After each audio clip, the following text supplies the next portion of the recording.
Mengapa pada sholat zuhur dan asar suara harus dipelankan? Tahukah Anda mengapa sholat zuhur dan asar tidak bersuara?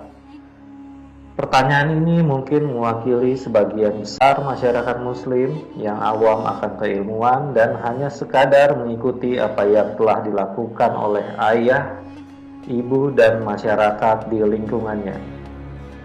Padahal mengetahui seluk-beluk agama menjadi wajib bagi seorang muslim. Terdapat peribahasa yang menyatakan bahwa satu ibadah dengan ilmu lebih baik daripada 1000 ibadah tanpa ilmu. Sehingga dengan demikian kita perlu mengetahui tata cara sholat seperti hukum mengeraskan bacaan sholat. Masalah jahar ataupun sir ketika melafalkan bacaan surat bukanlah persoalan apakah itu wajib ataukah sunat, dan menjadikan kesalahan tersebut disempurnakan dengan sujud sahwi layaknya lupa bertasyahud awal. Akan tetapi bacaan sholat zuhur yang dikeraskan atau tidak lebih bertumpu pada kebolehan untuk melaksanakannya atau tidak. Abu Hurairah radhiyallahu anhu dalam Sahih Muslim telah memberitahukan bagaimana keadaan Rasulullah ketika sholat. Rasulullah SAW pernah sholat bersama kami. Pada sholat zuhur dan asar, beliau membaca Al-Fatihah dan 2 surat di rakaat yang pertama. Sesekali beliau memperdengarkan ayat yang beliau baca. Adalah beliau memanjatkan bacaan pada rakaat pertama dari sholat zuhur dan memendekkannya pada rakaat yang kedua. Begitu juga pada saat sholat subuh.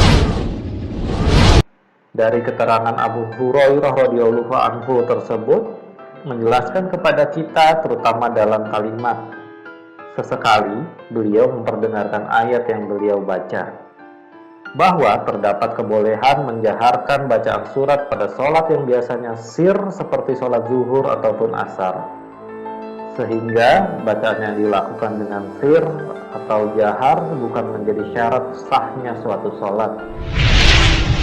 Firman Allah berikut ini akan semakin memperjelas alasan mengapa sholat zuhur dan asar tidak bersuara. Dan janganlah kamu mengeraskan suaramu dalam sholatmu, dan janganlah pula merendahkannya. Dan carilah jalan tengah di antara keduanya itu. Quran Surat Al-Isra ayat 110. Tafsir ayat tersebut menjelaskan bahwa ketika Rasulullah berada di Mekah, beliau melaksanakan sholat berjamaah bersama para sahabat dengan mengeraskan bacaan surat. Ketika kaum musyrikin Mekah mendengarnya, mereka pun mencaci maki bacaan tersebut. Mencaci maki pula zat yang menurunkannya, dan mencaci maki orang yang menyampaikannya. Karena sikap itulah, maka Allah pun berfirman, dan janganlah kamu mengeraskan suaramu dalam sholatmu. Sehingga jika dipanjangkan, maka kalimatnya akan menjadi, jangan keraskan bacaanmu sehingga orang-orang musyrik mendengarnya. Akan tetapi Allah juga menyampaikan, dan janganlah pula merendahkannya, sehingga bacaan mesti tetap diperdengar oleh para sahabat yang berada di saf pertama. Maka karena itu Allah memerintahkan Rasul untuk mencari jalan pertengahan di antara keduanya. Dalam riwayat yang lain terdapat keterangan yang menyatakan, maka saat sudah hijrah ke Madinah, perintah tersebut telah gugur. Beliau boleh melakukan hal yang beliau kehendaki dari keduanya.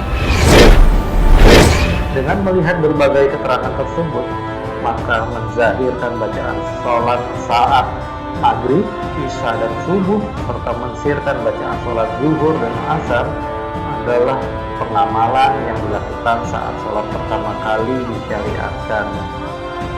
Allah memerintahkan tidak menjaharkan ketika siang hari supaya tidak menjadi celaan bagi kaum musyrikin.